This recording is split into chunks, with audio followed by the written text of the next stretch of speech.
So this would be Tuesday, September 17th, in dance class. We're going to take a look at our poem today called The Glove and the Lines to try and help you out. Every once in a while, I'll apparently be turning off the lights to try and make things easier to see because I care about children. Alright, so every once in a while, I'm just going to do this. Here's the pause button. You can figure it out. Figure it out at home. Practice on your own. Alright, so back, or you could always, look at the handout. That's me making fun of you through the screen. Later on, you guys making fun of me right there. We just bonded. Alright, taking a look at our poem that we have up there. We're going to take a look at the one called The Glove and the Lines. It's on the back side of it. Step number 1. Mort, what's the stanza? It's a paragraph in the poem. Nicely. How do we know when one ends? It's a space. Good job. Miriam, how many stanzas do we have in Glove and the Lions? 4. Nicely done. So we're going to go through, read them stanza by stanza, break it down, figure out what's going into it, the zoom tight, and then try to help you guys out from there. This one's an interesting poem today. Try not to read ahead, because it's going to ruin some of the fun. I know for many of you, it's going to tempt you into it, but just tune into your natural appearance or abhorrence of learning and stuff like that, and you'll be fine. Our first stanza, we'll take a look at that one, and you'll read through it, then I'll read through it. Look for clues as to where the poem is taking place, and who is in the poem, and maybe what's happening, but I'm not sure you're that smart yet. Rusty? Can I read the poem? You may. Read the first stanza. Go for it. Okay. King Francis was a hardy king, and he loved the royal sport. And one day, as his lions fought, sat looking on the court. The nobles filled the benches with the ladies in their pride. And monks? Mm-hmm. Okay. Then sat the Count de Lorge. The Lorge. Okay, Lorge. With one for whom he sighed. And truly 'twas a gallant thing to see the crowning show, valor and love, and a king above, and the royal beast below. Nicely. Ballad. I'll read through it again, then I'll go through and have you guys figure out those different things. King Francis was a hardy king and loved the royal sport, and one day, as his lions fought, sat looking on the court. The nobles filled the benches with the ladies in their pride, and amongst them sat the Count de Lorge with one for whom he sighed. And truly 'twas a gallant thing to see that crowning show, valor and love, and a king above, and the royal... Oh, hiccups, I almost got through it. And the royal beasts below. First off, the words that were giving us issues, well, one, we'll make it a little bit easier. Hit one light. Compromise. Mongst! You guys know what the word mongst means? Monkeys. Ooh, Rusty. Monkeys? No, I am also a fan of monkeys, but that would not apply very well in the poem here. Sarah? Is it like amongst? It is. In the poem they were written, it had a certain number of syllables per line. It had to keep the same beat. And amongst gives you 2. Mongst gives you just 1 syllable. So they shortened it. The same thing when it comes down to it was there the twas, and 'twas in a shortened form of It was. it was. And so you have 2 syllables down to 1 syllable. So it makes it kind of sound fancy, which fancy is kind of cool. And then you guys know what gallant means when it talks about it being a gallant thing. Ooh, what did it mean? Like grand. Not bad. Wrong, but not bad. It does have the same G sound in it. I'll give you that.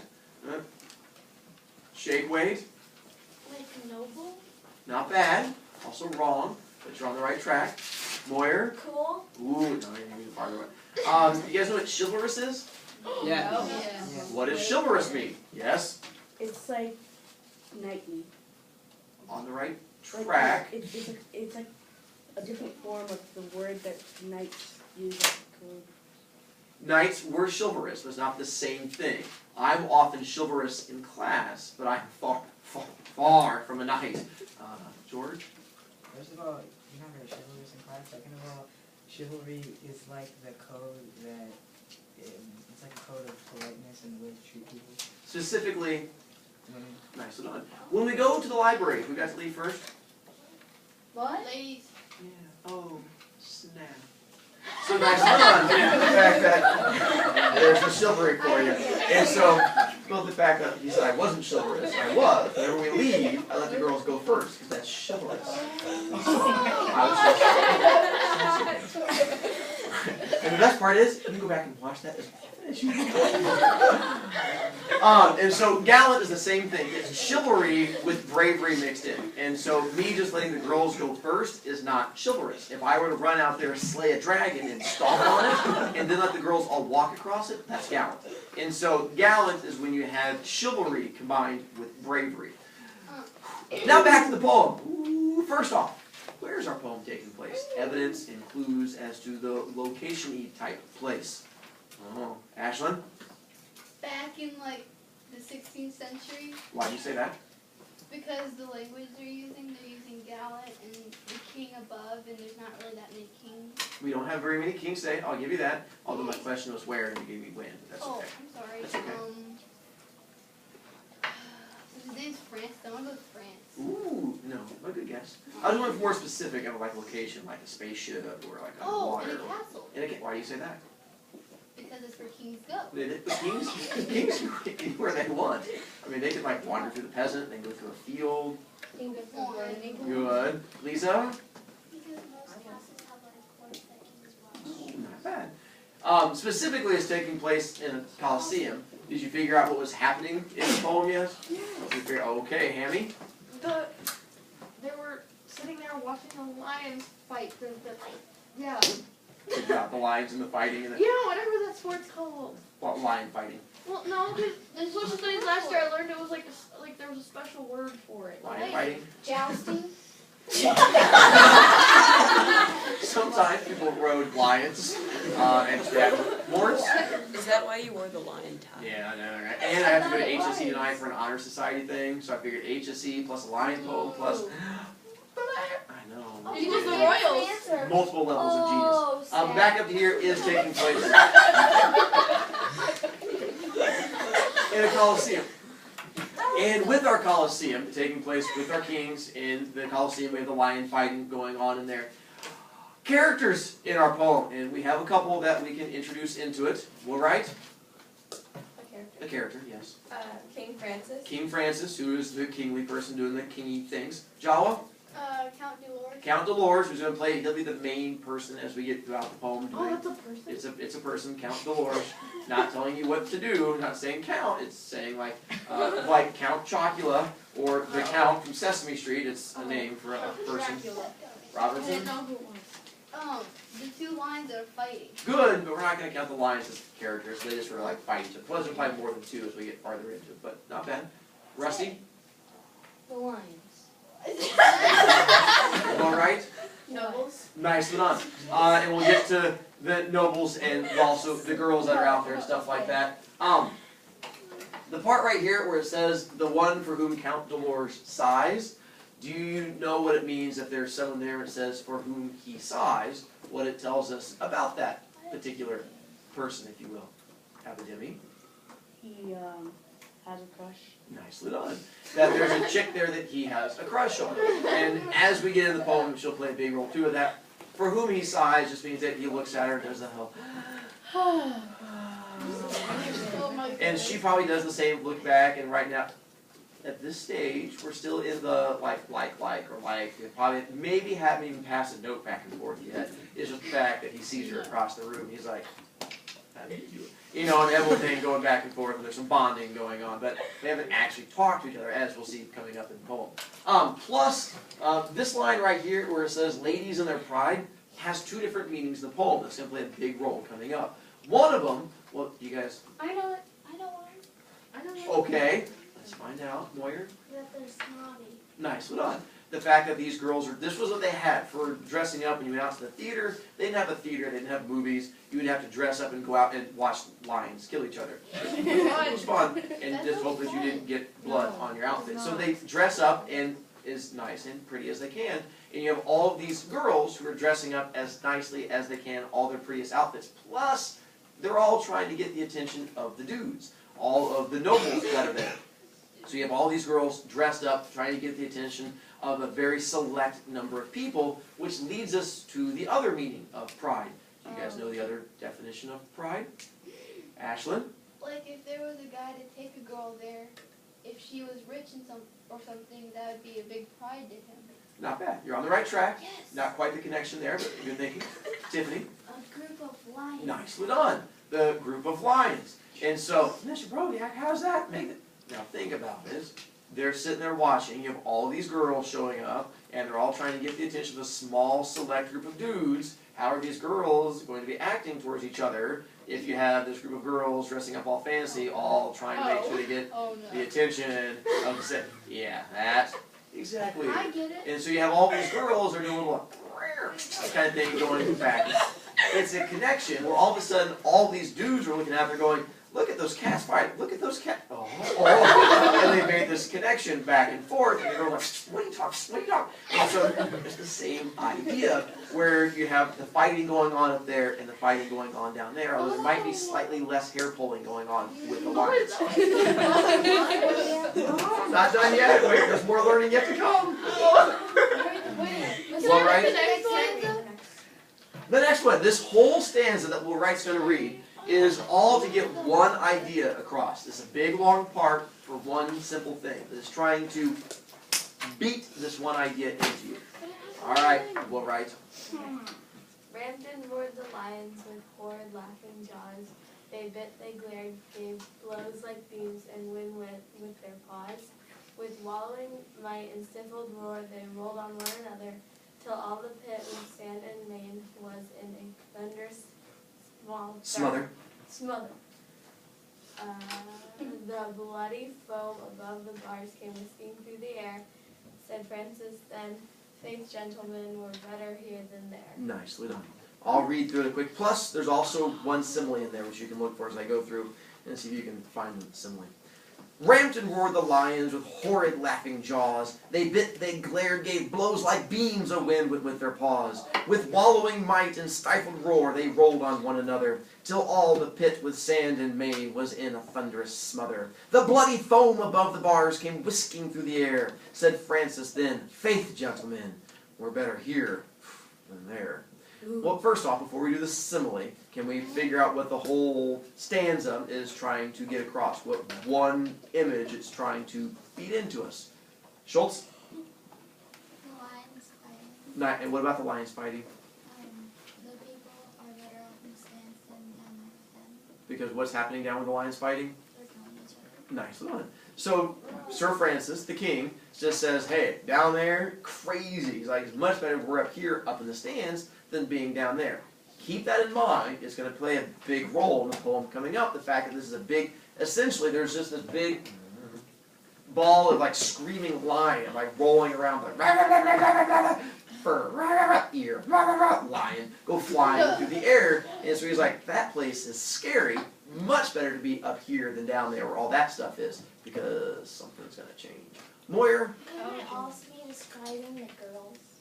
If you wanted to look at it that way, it could be, because what's coming up in a little bit will make a connection to that too. Specifically, he's talking about down there, but if you look back at it, I can see that connection.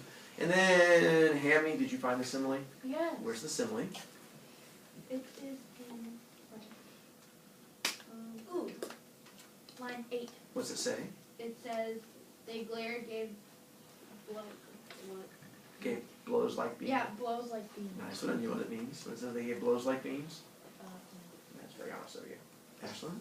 Like if looks could kill. What? No, but a good guess. They were talking about If they're glaring at one another, then yeah. you're right. The idea there is that they glaring. The blows like beams is saying, one, they look at each other, they glare at each other, they jawa. Oh. It means that their blows were really fast and Nicely done. fierce. They're hitting each other. So basically, a beam is the thing that supports a house. So if I could, like, Hulk and pick one of these up and go and hit you with it, it's the same thing as a lion going and knocking you over. Because they hit that hard. They're saying that's what it looks like, is these big old lions punching each other. Stanza 3! Now we get to the fun stuff. Oh. And to get into that one with our fun, sure, Doyle, go for it. Yeah. Stanza 3. Gave gorgeous love Overheard. overheard thinking a beauty's lively Dame. dame Means chick. with smiling lips and sharp bright eyes, which always seemed the same. She thought the court my lover as brave can be. he surely would do wondrous things to show his love for me. Kings, ladies, lovers, all look on, the occasion is divine. I'll drop my glove to prove his love, and get glory will be mine. Nice. Hold on. Hold that thought, my thinking ones. One, I'll read through it. You're going to find out the chick that he has a crush on is going to do an action, and there's also a simile in there, but it's a really bad simile. If you ever tried to use it, I'd probably hit you with a stick. B below. Dolores' love o'erheard the king, a beauteous, lively dame, with smiling lips and sharp bright eyes, which always seem the same. She thought, the count, my lover, is brave as brave can be. He surely would do wondrous things to show his love of me. King, ladies, lovers, all look on, the occasion is divine. I'll drop my glove to prove his love, great glory will be mine. Jeez. Oh, I know, right? Girls. So back to here. Our simile in the poem, that would be a really, really bad example of a simile and would get you in trouble. Pritchard, did you find my bad example of a simile? Yes. Where is it? It is as brave can be. Why is that a bad example of a Because simile? it's comparing brave to brave. Yes. That dog is as big as a dog. Plus, brave isn't a noun, it's an adjective, so it's like a double fail. So it's like, fail, fail. So it's the same thing in there, would not make me happy. But we have, yes, it would be a globetrotter one.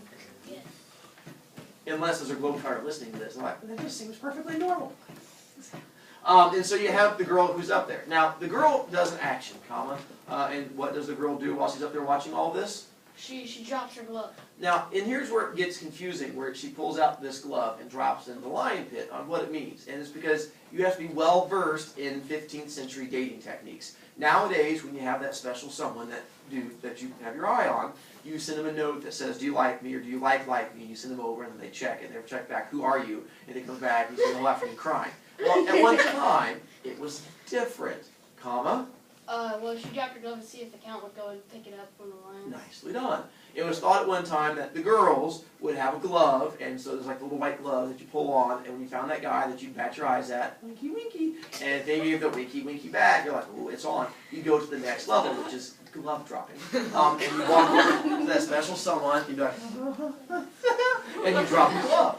If he likes you, he picks up the glove and gives it back to you, and you get a little chance to go, and you giggle back and forth, and it'd be great. If he doesn't like you, he's like, drop the glove, hit you and drop it down, you're like, and then you go back to the crying all afternoon. So she, instead of, now that she's been doing winky winky across the top of this thing to count Dolores, he's like, how you doing? She's like, she decides to drop her glove to go to the next stage. But she ups it a level. How does she decide to up it a level? Right? Well, she drops it into the lion's den. And why is that upping it a level? Because he could die. Yeah. Right. So now she's like not just dropping it here, she's like, oh, winky winky. And the lion pit. And that way when he goes to get it, specifically, why is she throwing it into the lion pit? What's her goal to have happen here? Well, right? Well, if the guy goes to get Uh-huh. then that would be like really brave and dangerous. And who will be impressed? Her. Nicely done. All the other chicks are like, oh, he really likes you. She's like, I know. And so it's all about impressing all of the other girls because that makes her feel so much more important. So dropping the glove. Which brings us to the final stanza where all the fun stuff happens. Go for it, Knight. Oh, hold on. She dropped her glove to prove his love, then looked at him and smiled. He bowed and in a moment leaped among the lions wild. The leap was quick, return was quick. He has regained his place. Then threw the glove, but not with love, right in the lady's face. By heaven, said Francis, rightly done, and he rose from where he sat. No love, quoth he, but vanity sets love a task like that. Nicely done. I'll read through it. Make sure you know what that word means. Vanity. Quoth, it just means quoted or said. But vanity plays a big role. She dropped her glove to prove his love, then looked at him and smiled.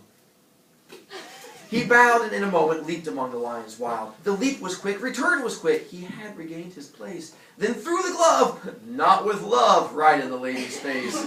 By heaven, said Francis, rightly done. And he rose from where he sat. No love, quoth he, but vanity sets love a task like that. So here's a video of what happened.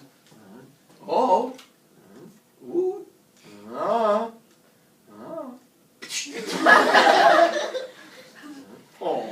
Now, do you guys know what vanity is? I give you a daily demonstration of it, if it helps you, probably quite often.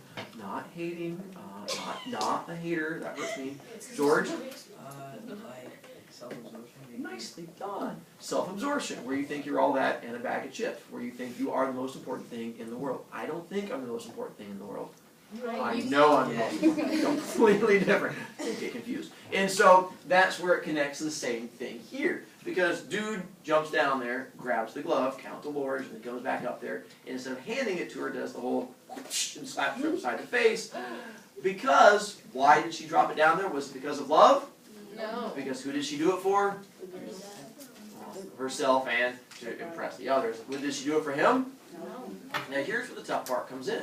If he realized before jumping down there what was going on, why bother jumping down there?